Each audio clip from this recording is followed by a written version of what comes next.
दुनिया की सबसे पवित्र धरती को प्रणाम करते हुए आप सबके गुरु माता पिता को प्रणाम करता हूं। बच्चों, आपको ढेर सारा लाड प्यार और सभी लोगों को सुबह की राम राम।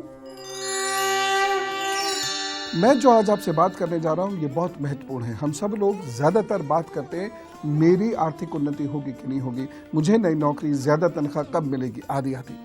लेकिन हमेशा याद रखिए कि हमारी आर्थिक उन्नति हमारे राष्ट्र की आर्थिक उन्नति पर निर्भर करती है। जो देश तरक्की नहीं कर पाता उस देश के लोगों की भी तरक्की नहीं हो पाती।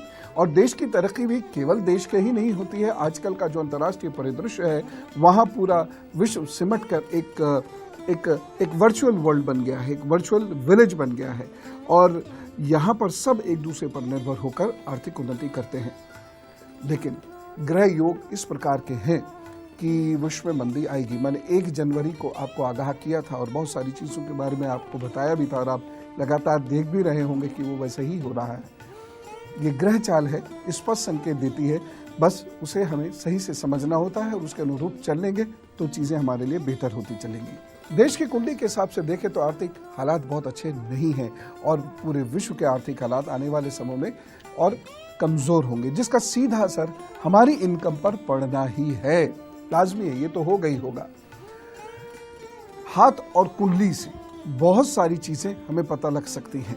हमारी दशाएं अच्छी पता लग सकती हैं, हमारी उन्नति भी हमें पता लग सकती है, आदि आदि। हमारा बिजनेस डूबा क्यों डूबा ये पता लग सकता है। हम पर कर्ज होगा, उतरेगा, हमारा और आर्थिक हालात अच्छे होंगे, आदि आदि, ये सब पता लग सकता है। लेकिन ये हमेशा जान लीजिएगा कि देश और काल का भविष्य व्यक्ति के भविष्य को प्रभावित करता है। देश और काल का जो भविष्य होता है वो व्यक्ति के भविष्य से ज़्यादा महत्वपूर्ण होता है।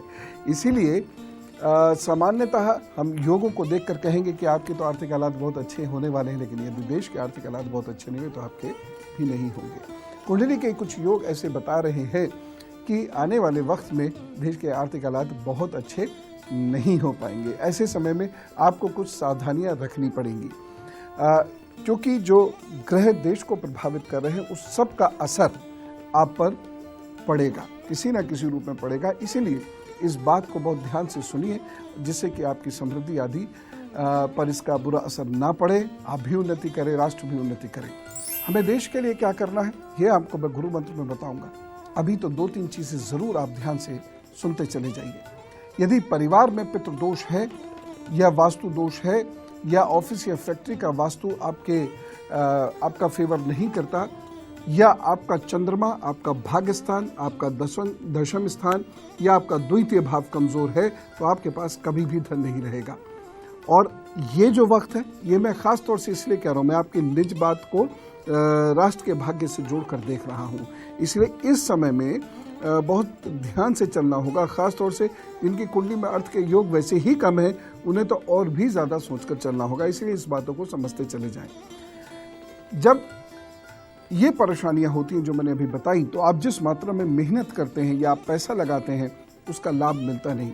जिन लोगों का 7वां भाव कमज़ोर होता है या 8वां भाव कमज़ोर होता है तो बिल्ली के भाग से भी छींका नहीं फूटता, यानी कोई लाभ नहीं होता।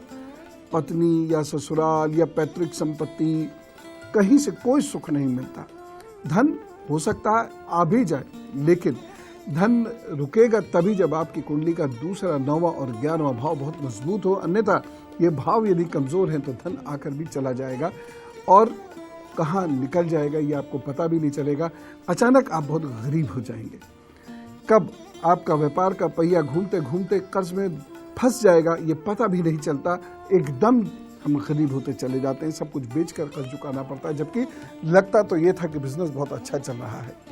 यदि आपको धन चाहिए तो आपके मंगल, बुध, शुक्र और शनि ये अच्छे होने चाहिए और कुंडली का 9वां भाव और चंद्रमा भी अच्छा होना चाहिए, तो धन टूट के पड़ता है।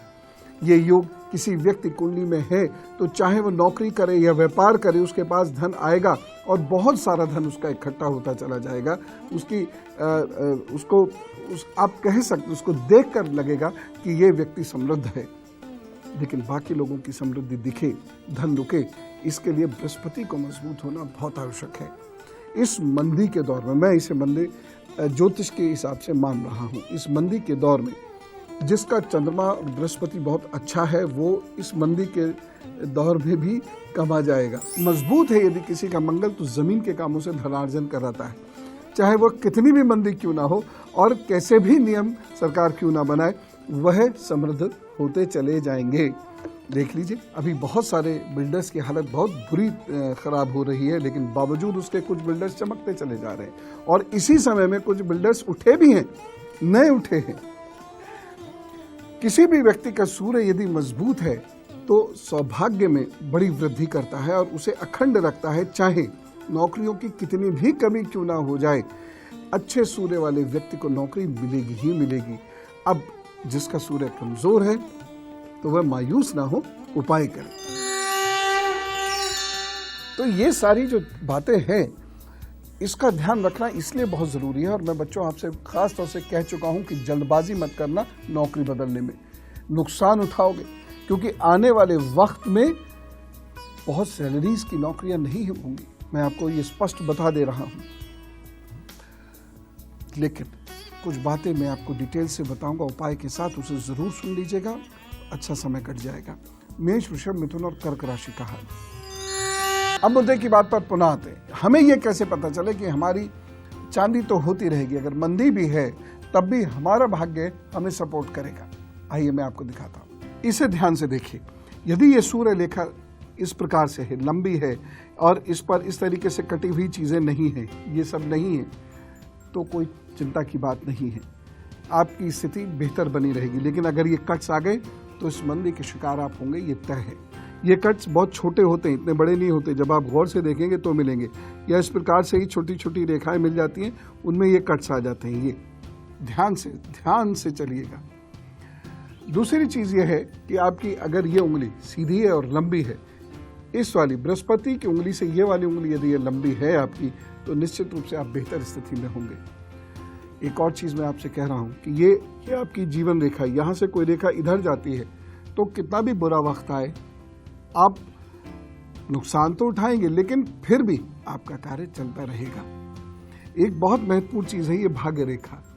यदि ये भाग्य रेखा इस प्रकार यहां से निकलती, यानी जीवन रेखा से निकलती हुई ऊपर जा रही है, या ये यहां से निकल के ऊपर जा रही है, तो ऐसे में धन की कमी कभी नहीं होती है। एक आध वक्त जरूर बुरा आ भी जाएगा, लेकिन फिर धन की स्थिति बेहतर बनेगी। या अगर ये भाग्य रेखा यहाँ से यहाँ जा रही है तो ऐसा व्यक्ति बचपन में जरूर कष्ट उठाएगा, लेकिन उसके बाद उसके पास धन की कमी कभी नहीं होगी। वक्त कैसा भी हो वह अपना काम चला ही लेगा। ये वाला जो हिस्सा है, ये वाला हिस्सा, ये वाला हिस्सा है जिनका मोटा उठा हुआ है, और इसमें यदि उन्हें पिछले 7 से 8 महीनों में यदि कहीं कोई दिक्कत आई है उनकी नौकरी में या बिजनेस में या उनको धन मिलने में, तो आगे 3-4 वर्ष उनके अच्छे नहीं बीतेंगे। इसलिए वो बहुत सोच समझ कर अपना काम करें, नहीं तो काफी संकट उन्हें उठाना पड़ेगा। एक चीज मैं और कहना चाहता हूं, यदि आपकी उंगलियां बड़ी बड़ी हैं और बिल्कुल सीधी हैं, तब इस मंदी का आप पर बुरा असर नहीं पड़ेगा। लेकिन यदि आपकी उंगलियों पर बहुत सारे कट्स के निशान आने लगे हैं तो इस मंदी का बहुत बुरा असर आप पर पड़ सकता है। ये छोटी छोटी सारी चीजें हैं, आपके हाथ में है तो जान लीजिए। यदि कहीं अच्छा असर है तो बिंदास अपना काम करते रहिए, लेकिन कहीं यदि बुरा असर कुंडली कह रही है या हाथ कह रहा है, तब आपको बहुत सोच समझ कर चलना है। कुछ उपाय मैं बता दूंगा, वो करते रहिएगा तो सब ठीक करेंगे। परेशानी अपनी जगह है, ये तय है कि अगर योग है तो वह फल दिए बिना जाएगा नहीं। लेकिन जो लोग उपाय करते हैं, प्रभु पर विश्वास करते हैं और मेहनत से अपना कार्य करते रहते हैं, उनकी स्थिति फिर भी बेहतर रहती है। तो लिखिए उपाय। पारद शिवलिंग की पूजा करने से कर्ज की मुक्ति होती है और धन का लाभ होता है। वैसे भी शिवरात्रि का शुभ अवसर आ रहा है, इस उपाय को जरूर कर दीजिएगा, प्रभु जरूर मदद करेंगे। जरूर कर दीजिएगा याद से। दान अवश्य करना चाहिए। जब भी आपके पास धन आए दान जरूर करें। दान के कई प्रकार होते हैं, धन का दान, सामग्री का दान, श्रम का दान। पर यदि ये सब भी नहीं कर पा रहे हैं तो कोई बात नहीं, आप मानसिक दान जरूर करिए, यानी दान की लगन करिए कि मैं जैसे ही सामर्थ्यवान होऊंगा दान करूंगा। एक बहुत महत्वपूर्ण उपाय मैं आपको बताना चाहता हूँ, श्री यंत्र स्थापित करिए और श्री यंत्र की पूजा जरूर होनी चाहिए। एक और उपाय, व्यापार या नौकरी इष्ट के नाम कर दीजिए, अपने आप घटा पूरा हो जाएगा। आपका कुछ वैसे भी नहीं है, तो उसी का सब कुछ। उन्होंने आपको माध्यम बना लिया क्योंकि आपके पूर्व जन्म के कर्म कुछ अच्छे थे या इस जन्म के कर्म कुछ अच्छे हैं, तो उन्होंने आपको माध्यम बना लिया है, सब उन्हीं का। उन्हीं के नाम कर दीजिए, अपने आप वो घाटा पूरा करते रहेंगे। एक और चीज, जब भी आप कभी बहुत बड़े संकट में हो, लगातार गलतियां आपसे होती चली जा रही हैं, तो एक काम कीजिए, सदगुरु की शरण में जाइए और उनके सानिध्य में बैठिए। सानिध्य में बैठकर निर्णय लेना शुरू कीजिए और देखना लाभ होगा। जॉब या व्यापार एकदम मत बदलिएगा। मैं 1 जनवरी को भी कह रहा था, कई बार बीच में भी कह चुका हूं, अभी भी कह रहा हूं, ग्रह दशा बहुत अच्छे से चेक करके ही जॉब या व्यापार बदलिएगा, क्योंकि आने वाला वक्त जो आप हैं इससे नीचे ही लेके जाएगा, इसलिए चेंज मत कीजिएगा। हाँ, कोई बहुत मजबूत ग्रह की दशा आ गई, कुछ बहुत अच्छा है तो अलग बात है। एक उपाय मैं आपको और बताता हूँ, गरीबी का प्रभाव आपके ऊपर ना पड़े, उसके लिए गाय को आलू खिलाइए।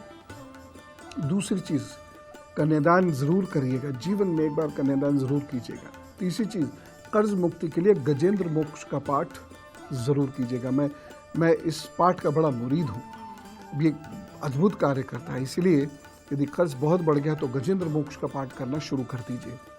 कर्ज मुक्ति या फंसे हुए धन के लिए कोई भी ऐसा केमिकल जिसमें अल्कोहल होता है उसे नाली में बहा दीजिए शनिवार की रात को, प्रभु सब ठीक करेंगे। लकड़ी का कोयला बनाकर बहते हुए जल में प्रवाहित कर दें, बहुत ज़्यादा नहीं, इतना सा, बस इतना सा प्रवाहित कर दें, एकदम ठीक होगा। दुर्गा सप्तशती का पाठ करने से, सच बता रहा हूँ, बहुत बहुत बड़े बड़े दुर्योग समाप्त हो जाते हैं और प्रभु आपकी सुनते हैं। और एक नियम बना लीजिए, 5 बादाम का दान आपको ज़रूर करना है। कोई एक दिन मुकर्रर कर लीजिए इसके लिए और ये दान करना शुरू कर दीजिए, वो ज़रूर लाभ करेंगे और इस भयंकर समय में भी आपको वो बचा के ले आएंगे।